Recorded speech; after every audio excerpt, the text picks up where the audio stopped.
4. 어느 성공한 못난이 이야기. 한 부부가 내 사무실에 찾아온 첫날 그들은 서로 가능한 한 멀리 떨어져 앉았다. 적어도 그 순간에는 서로에 대한 애정이 전혀 없는 것이 분명했다. 그런데 그날의 의제는 결혼 생활을 파탄에서 건져내는 것이었다.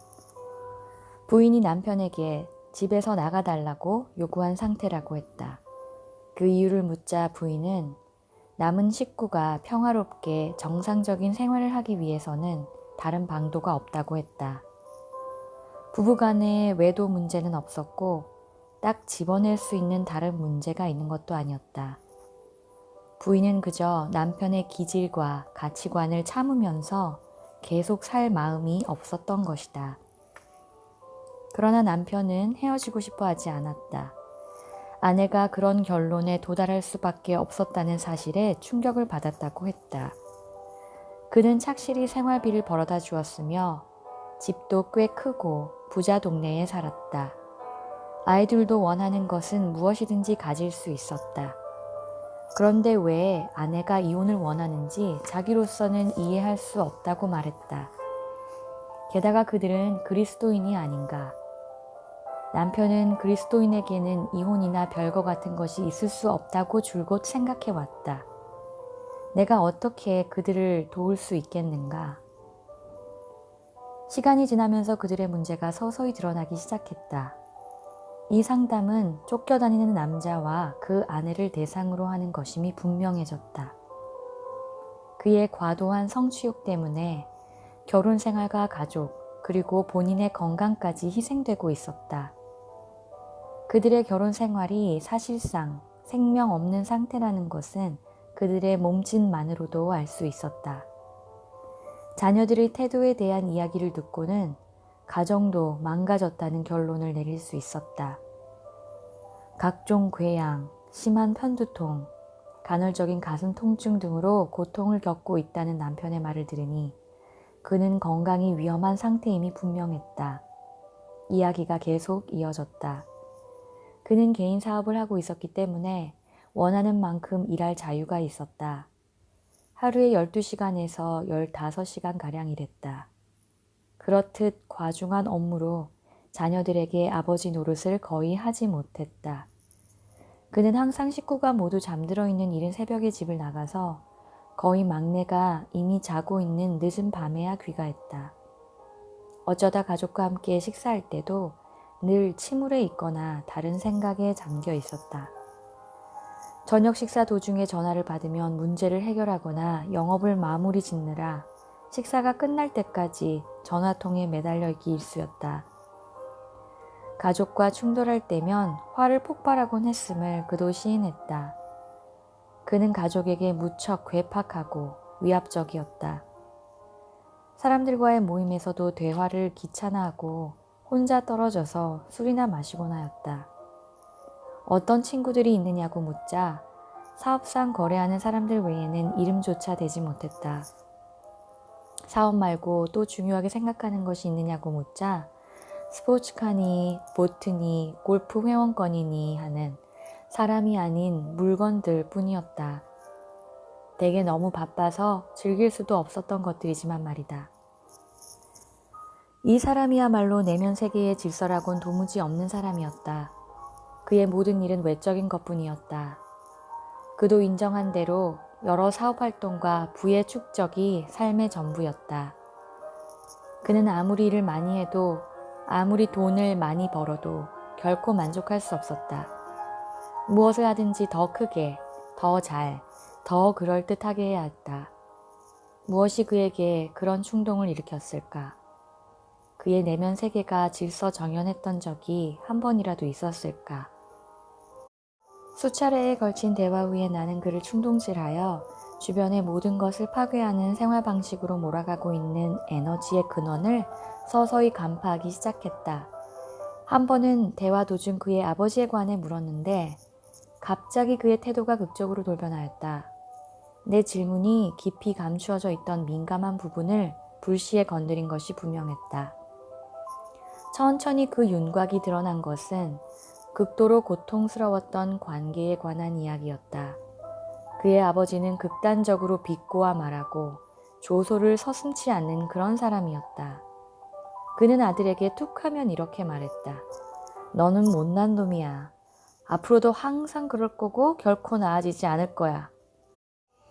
이렇게 빈정되는 말을 수없이 듣게 되자 그 말들이 그의 내면 세계의 중심에서 네온사인처럼 번쩍거리게 되었다.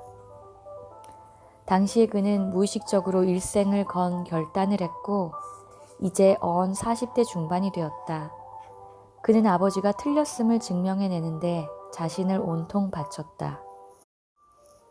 어떻게 해서든지 자신이 못난이가 아니라는 완벽한 증거를 보여주려고 했다. 바로 그것이 자신도 모르는 사이에 최대의 관심사가 된 것이다. 못난이가 아니라는 것은 곧 열심히 일하고 높은 수입을 벌고 부자가 되는 것과 같다고 여겼기 때문에 그런 것들이 이 쫓겨다니는 사람의 목표가 되었다. 그는 사업을 잘 경영하고 그 분야에서 가장 성공하여 자신이 열심히 있는 사람임을 보여주고 싶었다. 비록 더러운 방법을 쓰더라도 가능한 한 많은 돈을 손에 쥐고 싶었다. 큰 집, 멋있는 스포츠카, 야구 경기장 시즌 티켓과 같은 것들은 아버지가 붙여준 못난이라는 딱지를 부정하는 가시적 증거가 되는 것이었다. 이처럼 그는 아버지의 사랑과 인정을 받기 위해 정신없이 쫓겨다니는 사람이 된 것이다. 그의 목표는 모두 외적인 것이었기 때문에 내면 세계를 가꿀 필요가 없었다. 관계는 중요하지 않았고 이기는 것만이 중요했다. 영적 건강은 중요하지 않았으며 육체적 건강만이 중요했다. 휴식도 필요 없고 더 일할 시간만이 필요했다. 지식이나 지혜를 쌓는 것이 중요한 게 아니라 판매 기술이나 생산 혁신만이 가치 있는 것이었다. 그는 가족을 잘 부양하는 것이 바라는 전부였다고 주장했다. 하지만 그가 진정 갈망하고 있었던 것은 아버지의 칭찬과 인정이었음을 우리는 차츰 깨닫기 시작했다. 그는 아버지가 마침내 얘야, 너는 못난이가 아니다. 전적으로 내가 틀렸다. 라고 말하는 것을 듣고 싶었던 것이다. 그런데 참으로 이상한 것은 아버지는 이미 수년 전에 돌아가셔서 더 이상 기쁘게 해드릴 수 없다는 점이었다.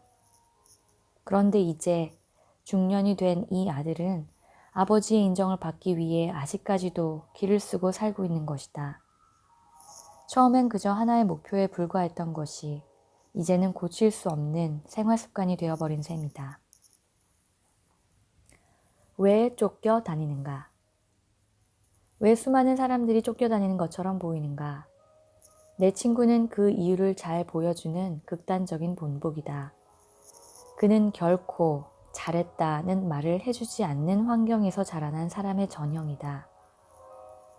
인정과 칭찬이 결핍된 환경에서 관심에 굶주린 사람들은 일을 더 많이 하고 성공을 상징하는 부를 더 많이 쌓고 혹은 세상 사람들의 선망의 대상이 됨으로써 자기를 인정하지 않았던 중요한 사람에게 마침내 내 아들, 딸아, 너는 결코 못난 사람이 아니야. 내가 내 아버지라는 것이 정말 자랑스럽구나 라는 말을 듣고 싶어 한다. 이는 결코 이상한 일이 아니다. 지도자 위치에 있는 많은 사람들이 이러한 성장 배경과 불안정감을 공통적으로 가지고 있다. 어떤 지도자는 선한 일을 하여 대단히 자비심이 많은 사람으로 비치거나 헌신적이고 이타적인 활동으로 칭송받기도 한다. 그러나 사실은 그들의 과거에서 중요한 단 한 사람으로부터 용납과 인정을 얻고 싶은 소원에 끌려서 그럴 수도 있다. 만약 그들이 그것을 끝내 얻지 못한다면 그 결핍을 보상하려고 다른 데서라도 사람들의 박수갈채와 부와 권력을 얻으려는 그칠 줄 모르는 탐욕을 키워가게 된다. 그러나 만족을 얻게 되는 경우는 거의 없다. 이러한 추구는 외부 세계에 국한된 것으로서 내면 세계는 텅 비고 결핍된 채로 남아있기 때문이다. 그리고 거기에 진짜 고통이 있는 것이다. 쫓겨다니는 삶의 또 다른 원인은 어린 시절 체험한 심각한 상실감이나 수치감에 있다. 상실과 고통 너머 creative suffering은 지난 수세기 동안의 수많은 세계적인 정치 지도자들이 고아였음을 지적했다. 그들은 부모의 친밀한 사랑과 정서적인 밀착이 결핍된 환경에서 자랐기 때문에 많은 군중의 포옹에서 보상적 경험을 추구했을 수도 있다. 그들의 권력을 향한 큰 욕망의 배후에는 단순히 사랑에 대한 욕구가 있을 수도 있다. 그들은 내면 세계의 질서를 통해 사랑의 욕구를 충족시키려고 하지 않고 외적인 차원에서 그것을 추구하기로 선택한 것이다. 20세기의 위대한 심리학자 에릭 에릭슨의 딸인 수전 에릭슨 블로랜드는 자신의 아버지가 영향력 있는 인물이 되려고 쫓겨다니다시피 했음을 이야기했다. 그녀에 의하면 에릭슨은 자신의 아버지가 누구였는지 평생 알지 못했다고 한다. 어머니가 알려주지 않았기 때문이었다. 에릭 에릭슨은 평생토록 이런저런 목표를 성취하려고 끊임없이 쫓아다녔는데 자신이 충분히 성공하면 아버지가 나타나서 칭찬해 주리라 상상했기 때문이었다. 쫓겨다니는 사람은 또한 극도의 수치감과 안절부절한 정서 속에서 보냈던 성장 배경을 갖고 있을 수 있다. 내 책장에는 지금은 은퇴한 찰스 블레어 목사가 쓴 저서 완벽한 사람이라는 너무나 솔직한 책이 있다. 그는 이 책에서 대공황 시절 오클라호마에서 살았던 자신의 어린 시절을 잘 묘사하였다. 그는 정부에서 무상 배급하는 우유를 지방 소방서에서 받아 집까지 날마다 날라야 했던 일을 고통스럽게 회상한다. 우유통을 들고 큰 길을 걸어갈 때면 또래 아이들이 비웃는 것을 견뎌야만 했다. 그때 당한 고통 때문에 그는 하찮은 존재라는 느낌을 표상했던 우유통 따위를 들고 다녀야 하는 인생은 결코 살지 않으리라고 결심했다. 블레어에게 결코 잊을 수 없는 사건이 있었다. 하루는 방과 후 그가 아주 좋아했던 한 소녀와 같이 집으로 걸어가고 있었다. 그런데 갑자기 한 녀석이 번쩍거리는 새 자전거를 타고 다가와서는 그 소녀에게 태워주겠다고 말한 것이다. 소녀는 망설임 없이 자전거 위에 사뿐히 올라앉더니 블레어를 남겨두고 떠나가 버렸다.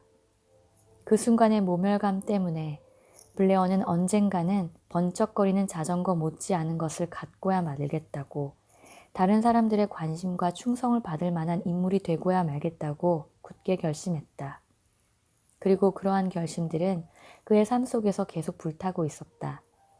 그 결심들은 모든 의욕의 근원이 되었지만 결과적으로 그 의욕은 그 자신의 표현대로 그를 배신하고 말았다. 후에 그는 가장 멋진 자동차를 타고 가장 아름답고 큰 교회를 인도하며 최신 유행하는 옷을 입게 될 것이었다. 그리고 이러한 것들은 블레어가 오클라호마의 대공황 시절의 결심을 마침내 이루었다는 것을 증명하게 될 것이었다. 그는 보잘것없는 사람이 아니었으며 가난하지도 않았다. 그는 그것을 증명해 보일 수 있었다. 그의 삶을 살펴보자. 찰스 블레어는 무언가로부터 도망치고 있었으며 그것은 곧 또 다른 무언가를 향해 뛰어야만 한다는 것을 의미했다. 그의 욕구는 온갖 유의 그럴듯한 영적 동기로 치장되어 있었고 그의 사역 또한 놀랄 만큼 성공했다 하더라도 마음 중심의 깊은 곳에는 치유되지 않은 과거의 상처가 도사리고 있었다. 이 상처들은 그의 내면 세계의 무질서의 응어리로 남아서 끊임없이 그를 따라다니며 괴롭혔다. 그리고 그것들은 그의 선택과 가치관에 영향을 미쳤고 인생의 결정적인 순간에 실제로 어떤 일이 벌어지고 있는지를 깨닫지 못하도록 했다. 그 결과는 무엇이었는가? 크나큰 파멸이었다. 실패, 곤혹감, 사회적인 망신이었다. 하지만 그의 삶이 완전히 바뀌었다는 것을 덧붙여야겠다. 이것만 보더라도 쫓겨다니는 사람에게도 소망이 있음을 알 수 있다. 인생 초기의 수치감으로부터 도망쳤던, 쫓겨다니던 사람, 찰스 블레어가 이제는 부름받은 사람이 되어 친구들의 존경을 받고 있는 것이다. 나는 그의 책을 내가 지금까지 읽은 가장 감명 깊은 책 중 하나로 꼽고 있다. 그 책은 지도자의 위치에 있는 남녀라면 꼭 읽어야 할 필독서다. 끝으로 어떤 사람들은 쫓기는 것이 아예 생활 방식이 된 환경에서 자라났다. 부의 중독이라는 책에서 필립 슬레이터는 지금 살아있는 여러 억만장자들의 배경을 상술하고 있다. 거의 모든 경우에 이 억만장자들은 어린 시절부터 물건을 모으고 사람들을 지배하는 것을 즐기는 경향이 있었다. 단순한 재미나 운동을 목적으로 하는 놀이는 거의 하지 않았다. 그들은 오직 이기고 모으는 것만 알고 있었다. 그들의 부모가 그러했고 그들 역시 그렇게 하는 것만이 유일한 삶의 방식이라고 생각했다. 이와 같이 더 부유하고 더 강해지려는 욕구가 아주 어린 시절부터 자라나기 시작했다. 그러한 사람들에게는 질서 잡힌 내면 세계 같은 것은 아무 의미도 없다. 주의를 기울일 만한 것이 있다면 그것은 오직 외부 세계일 뿐이다. 그 영역에서는 어떤 것에 대한 비교 평가가 가능하고 공적이 치하되고 실용성이 증명되기 때문이다. 물론 쫓겨다니는 사람은 이 밖에도 다른 여러 배경을 가지고 있으며 앞에 열거한 것은 단지 몇 가지 예에 불과하다. 그러나 언제나 이것 한 가지는 분명하다. 즉, 쫓겨다니는 자는 정돈된 내면 세계의 평온함을 결코 누릴 수 없다는 것이다. 그들의 주된 목표는 모두 외형적이고 물질적이며 비교 평가가 가능한 것이다. 그 외의 다른 모든 것들은 비현실적인 것으로 취급된다. 다른 것은 모두 의미 없는 것이다. 그리고 다윗과의 진실한 관계보다 권력을 더욱 중요시했던 사울이 그러했듯이 그들은 자신이 추구하는 모든 것을 반드시 차지하여 손에 쥐어야 직성이 풀린다. 쫓겨다니는 사람에 대하여 말할 때 단지 극도로 경쟁적인 사업가나 직업적인 운동선수만 말하는 것이 아님을 분명히 해야 한다. 일 중독보다 훨씬 더 편만에 있는 증상에 대하여 고찰하고 있는 것이다. 우리 중 누구라도 스스로의 내면을 들여다본다면 이렇듯 쫓겨다니는 것이 바로 자신의 생활 방식임을 문득 발견하게 될 것이다. 탁월한 그리스도인으로서의 명성을 얻기 위해 아니면 어떤 극적인 영적 체험을 얻기 위해 또는 섬기는 사람이 되기보다는 사람들 위에 군림하는 지도자가 되기 위해 쫓겨다니고 있을지 모른다. 가정주부도 쫓겨다니는 사람일 수 있고 학생도 그럴 수 있다. 우리 중 누구라도 쫓겨다니는 사람일 가능성이 있다는 말이다. 쫓겨다니는 사람의 희망. 쫓겨다니는 사람도 과연 변화될 수 있을까? 물론이다. 그러한 변화는 쫓겨다니는 사람 스스로가 자신이 부르심에 의해서가 아니라 충동에 의해서 움직이고 있다는 사실을 직시하는 데서 시작된다. 그런 발견은 그리스도를 만나 눈부실 정도로 강력한 빛을 받는 데서 비롯된다. 12제자들도 발견했듯이 인생에서 한동안 예수님의 말씀을 듣게 되면 쫓기는 삶의 뿌리와 모든 양상들이 모두 폭로되고야 만다. 쫓겨다니는 삶을 해결하려면 먼저 우리 자신의 동기와 가치관을 가차없이 파헤치기 시작해야 한다. 마치 베드로가 예수님과 몇 차례 만나면서 그래야 했던 것처럼 말이다. 쫓겨다니는 삶에서 자유로워지고 싶은 사람은 그리스도의 말씀을 따르는 성숙한 이들의 조언과 비판에 귀를 기울이는 것이 현명할 것이다. 겸허하게 자기를 낮추고 지금까지 추구해왔던 것들을 포기하는 자기 훈련의 자세를 가져야 할 것이다. 그것들이 꼭 나빠서가 아니라 잘못된 이유로 중요시되어 왔기 때문이다. 그는 과거에 자기에게 마땅한 애정과 칭찬을 주지 않았던 사람을 용서해야 할 수도 있다. 이 모든 것은 진정 시작에 불과하다. 사도 바울도 그리스도인이 되기 전에는 쫓겨다니는 인물이었다. 그는 쫓기다시피 공부하고 조직에 참여하고 성취하고 방어하고 박수갈채도 받았다. 회심 직전 그의 모습은 거의 광적이었다. 바울은 어떤 환상적인 목표에 끌려 쫓겨다녔다. 후에 그는 온갖 강박 충동에 끌려다니던 당시의 생활 방식을 수레하면서 모든 것이 내게 무익했노라고 말했다. 바울은 그리스도께서 그를 부르실 때까지 쫓겨다니던 사람이었다. 바울이 다메섹 도상에서 주님 앞에 무릎을 꿇었을 때 그는 내면 세계로부터 극적인 해방감을 맛보았을 것이다. 기독교를 박해하러 다메섹으로 가게 한 그 충동에서 완전히 굴복한 상태로 주여, 제가 어찌해야 합니까? 라고 물으면서 예수 그리스도께 매달리는 그 극적인 순간에 이른 것은 얼마나 굉장한 변화였던가. 한마디로 쫓겨다니는 사람이 부름받은 사람으로 변화된 것이다. 나는 아내로부터 집을 나가달라는 요구를 받고 상담을 요청한 그 남자에게도 이와 같은 일이 일어나기를 바랐다. 우리는 수차례 대화하면서 이기고 돈을 벌고 유명해지려는 그의 그칠 줄 모르는 욕구에 대하여 이야기했다. 나는 몇 번이나 그가 내 말뜻을 이해하고 있어서 상당한 진전이 있다고 생각했다. 사실 나는 그가 삶의 중심을 외부 세계에서 내면 세계로 옮기려 한다고 믿었다. 나는 그가 자신의 내면 세계에 못난 놈이라는 느낌을 주입한 아버지에 대한 쓰라린 기억을 모두 씻고 자신의 과도한 성취욕을 내어놓으며 주님 앞에 무릎 꿇는 모습을 곧 보게 되리라고 생각했다. 그 성공한 못난이가 무엇인가를 증명하기 위해 성공을 찾아 쫓겨다니는 사람이 아니라 그리스도께 부름받은 제자가 되기를 마음속으로 얼마나 바랐던가. 그러나 그런 일은 일어나지 않았다. 그 후로는 그를 다시 만나지 못했다. 내가 마지막으로 들은 소문은 그의 쫓기는 삶이 모든 것을 앗아갔다는 것이었다. 가족, 결혼 생활, 사업 모두. 쫓기는 삶은 그를 파멸로 몰고 간 것이다. 더 깊이 생각해 보기. 이 장 맨 처음에 나오는 쫓겨다니는 남편의 이야기를 생각하면서 현재 당신의 태도를 형성한 과거 어린 시절의 경험들을 점검해 보라. 각각의 경험에 담긴 가장 핵심적인 문제를 찾아내어 한 문장으로 기술해 보라. 긍정적인 영향을 미친 경험들에 대해서는 하나님께 감사하는 시간을 가지라. 2. 아래의 왼쪽에는 쫓겨다니는 사람의 외적 목표들을 적고 오른쪽에는 당신의 삶에서 발견되는 그와 유사한 목표들을 적어보라. 3. 당신 주위에는 쫓겨다니는 자라고 생각되는 사람이 있는가? 그들의 근본 동기가 무엇이라고 생각하는가?